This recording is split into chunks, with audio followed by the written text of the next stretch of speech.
Sur certaines fréquences, notamment dans les aigus, j'entends particulièrement très fort et ça me fait particulièrement mal. De la même façon que j'entends aussi des fréquences qui sont très très basses. Mais je le ressens avec mon corps en entier, en plus de mes oreilles. Ce qui fait que quand je me retrouve dans une situation comme aller au supermarché, par exemple, où non seulement il y a les bruits, mais il y a le mouvement, il y a les odeurs, il y a les diverses conversations. Pour moi, c'est un cauchemar.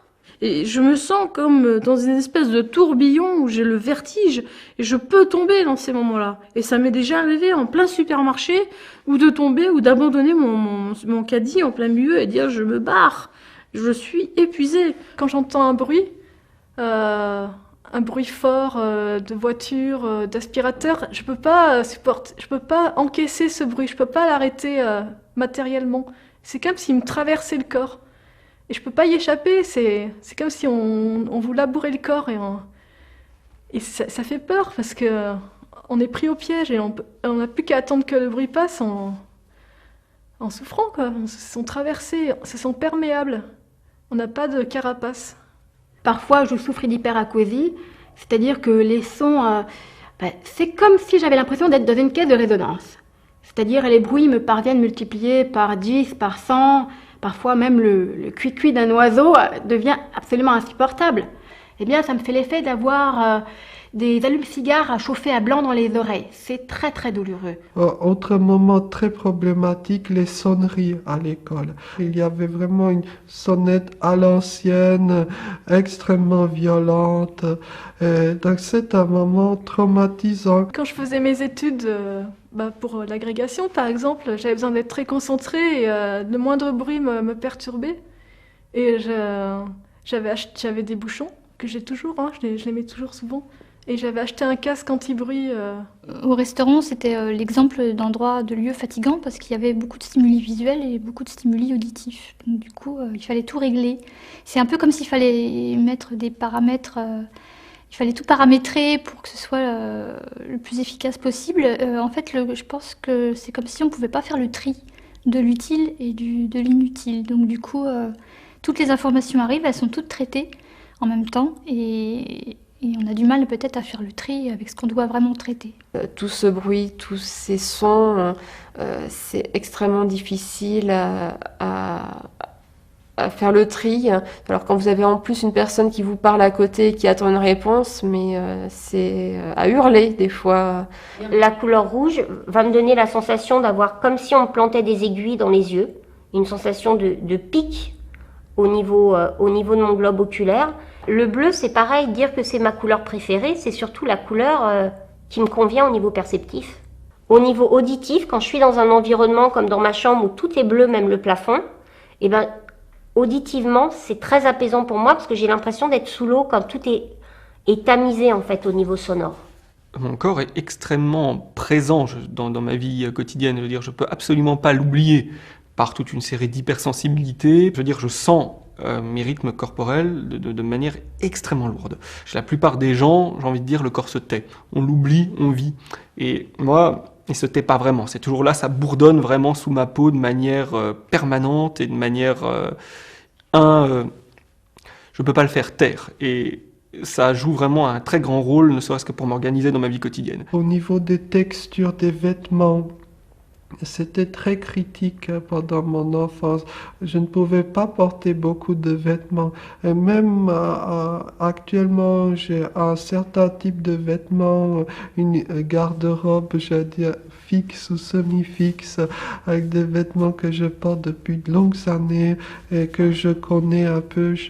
J'y suis un peu habituée. Tout ce qui est contact très appuyé, tout ce qui va être pression profonde, etc., ça me convient très très bien. Par contre, les effleurements, je supporte pas.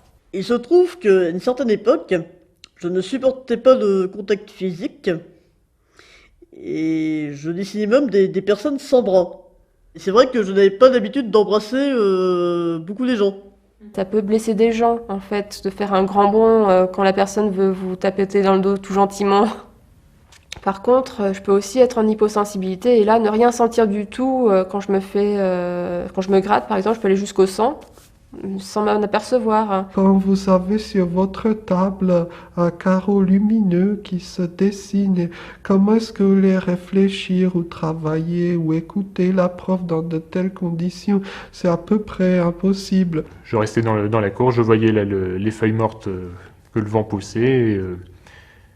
J'ai été absolument fasciné par le spectacle des feuilles mortes au point d'oublier la sonnerie. Et le temps que je me rende compte, je sais pas, il s'est peut-être passé 10 ou 15 minutes avant que je réalise que j'étais tout seul dans la cour et que tous les autres étaient rentrés. Par exemple, juste regarder une lumière, hein, ça peut être un peu hypnotisant, on va dire. C'est tellement agréable que je vais regarder la lumière, volter, et c'est vrai qu'à ce moment-là, je perds un peu la notion du temps. Quand j'étais petite et même maintenant, j'étais fascinée par certaines choses. C'était par exemple dans la rivière les tourbillons. Plus rien n'existait et c'est comme si tout se figeait. Tous mes sens étaient en extinction, sauf celui-là. Et c'est comme si quelque part, c'était un délice, comme si je mangeais un gâteau au chocolat que j'adorais, donc on n'a pas envie que ça s'arrête dans ce cas-là. Et j'avais pas envie qu'on me perturbe. Et si on me perturbait, c'est comme si vous avez faim, que mangez un gâteau au chocolat, puis on vous le prend des mains, vous faites quoi là? Mais qu'est-ce que tu fais? Pourquoi tu me prives de ce plaisir? Je faisais de mal à personne. Pourquoi il ne fallait pas fixer quelque chose intensément?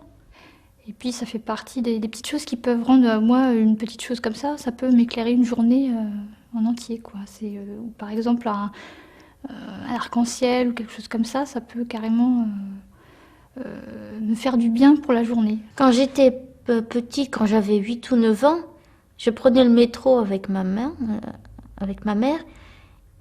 Et quand on est descendu sur un côté du quai, j'ai dit à ma mère que je sentais une odeur d'orange.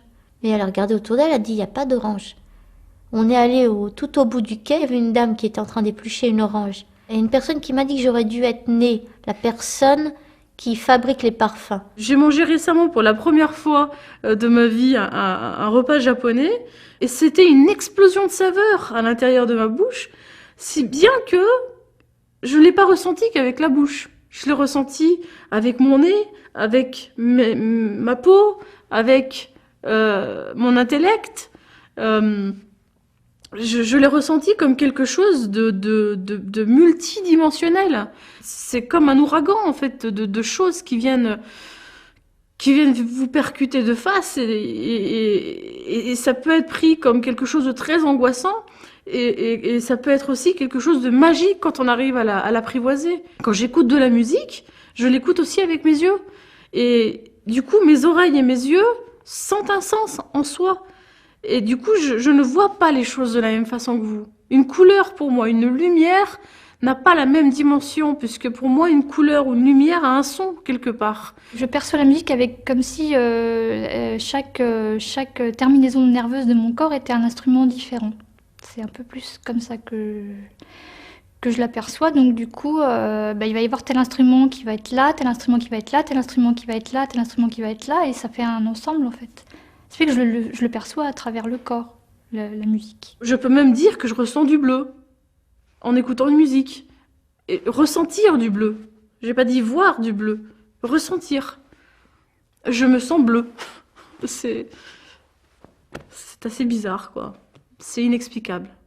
Ce qu'il y a, c'est que ce rapport qu'on a aux perceptions, effectivement, il y a des perceptions qui vont être douloureuses, il y a des perceptions qui vont engendrer une notion de plaisir ou de satisfaction, mais moi je le ressens pas comme quelque chose en fait d'unique ou d'extraordinaire. Je veux dire, je vis avec ça depuis que je suis toute petite.